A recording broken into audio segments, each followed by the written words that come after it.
Hi everyone, I'm Osex and I'm going to show you how to do these no eye drawings in Photoshop. I use CS5, but you can use whatever version. So I'm going to open my photo in Photoshop and immediately I'm going to sharpen it just to make it a little bit clearer and easier to draw. Then I'm going to duplicate the background layer and make another layer and bring up the darks on that layer to brighten it to make it a little easier to see the dark lines and where I'm drawing.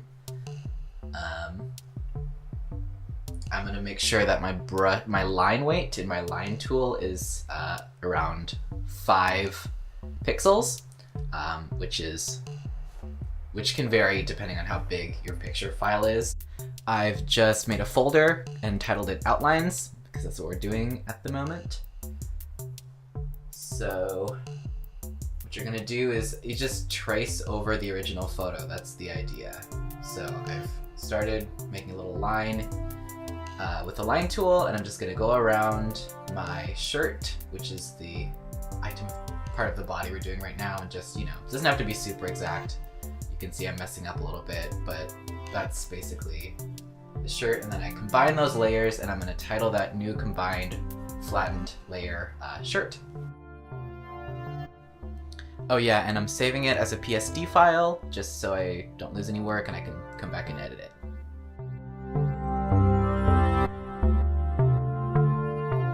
So for the head, I'm just gonna go around to continue tracing with my 5 pixel line tool.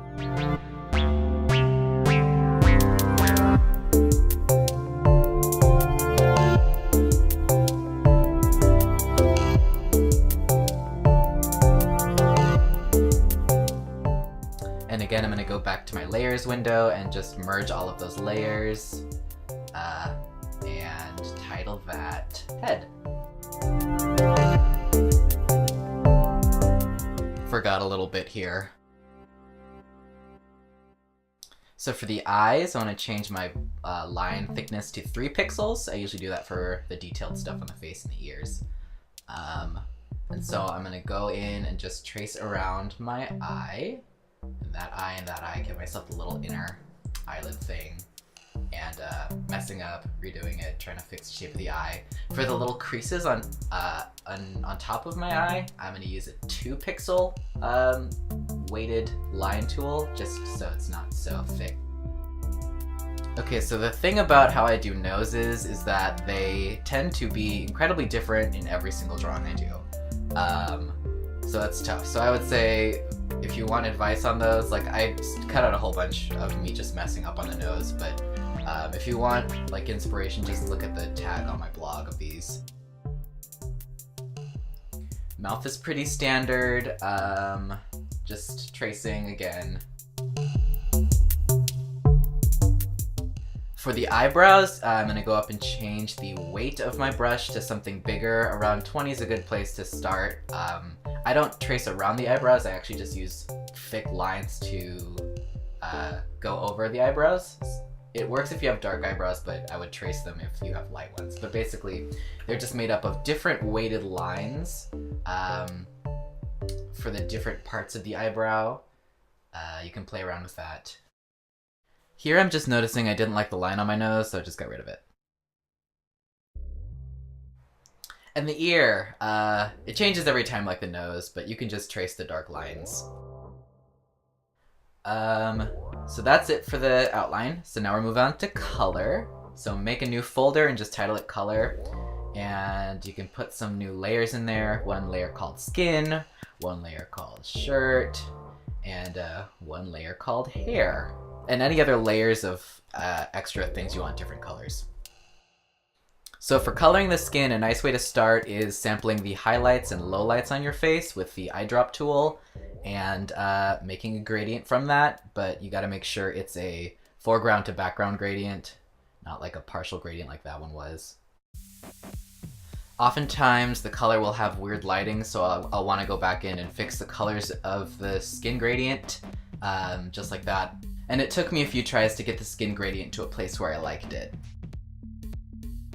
So now in the Layers tab, I'm just adding masks onto each of the color layers. So I think I'm going to use the stamp tool to color the shirt, so I'm just going to find a new pattern. It'll give you a pop-up, that's fine. But when you're coloring this pattern in, it doesn't have to be super precise. Just make sure the entire area that you want to be colored is colored. For the hair, I'm just going to do another gradient. There's lots of different ways you can color everything, but I'm just going to try to do a blue to black gradient, kind of like the one I did on Ollie Vasbour's drawing.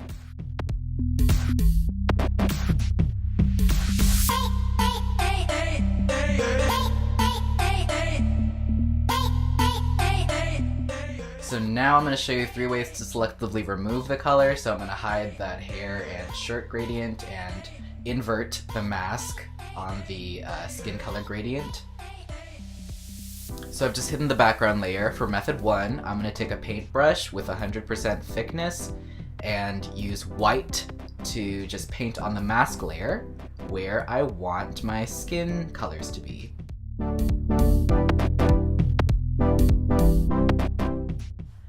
And it's fine if it's messy because the skin layer is the bottom layer and we're going to cover it up with a shirt.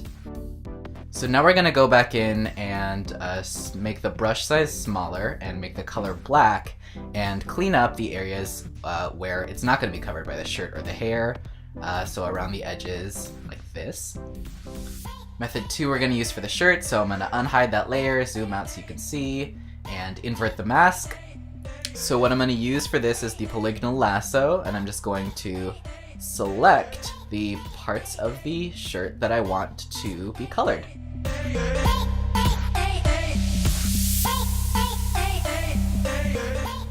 Now what I'm going to do is make sure the mask is selected and just click Command-I to inverse it. For method 3, it's kind of a combination of the two, so I'm just going to unhide the hair layer, invert the mask, and go around and select it with the polygonal lasso, and then paint in it with a white paintbrush on the mask layer. Here I'm just fussing with the color of the hair. So for the final color step, I'm going to make a new layer and title it Details.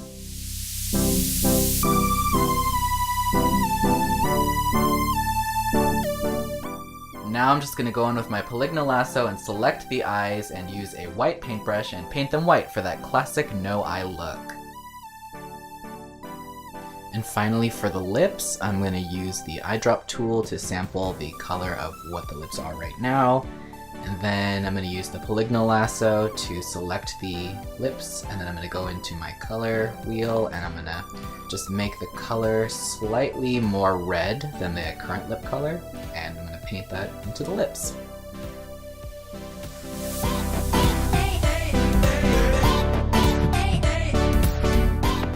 And that's pretty much it. Everything else I kind of just figure out how to do on the spot, like hands and long hair and all that, jewelry, glasses. I want to keep the background transparent, so I'm saving it as a PNG. This one took me about 25 minutes, but that was probably because I've been doing this for a while and it was a very simple one without long hair or anything. If you do end up making one, I would be super flattered, but it would be nice if you could give me credit for the idea or as inspiration. If you feel like sharing it on Tumblr, just tag me in the post or at me, because I would love to reblog it and share it with everyone. Thank you so much for watching this tutorial. Have fun photoshopping. Oh, and additional little thing, I usually don't do this, but I think it looks cool if you blur the original photo in the background.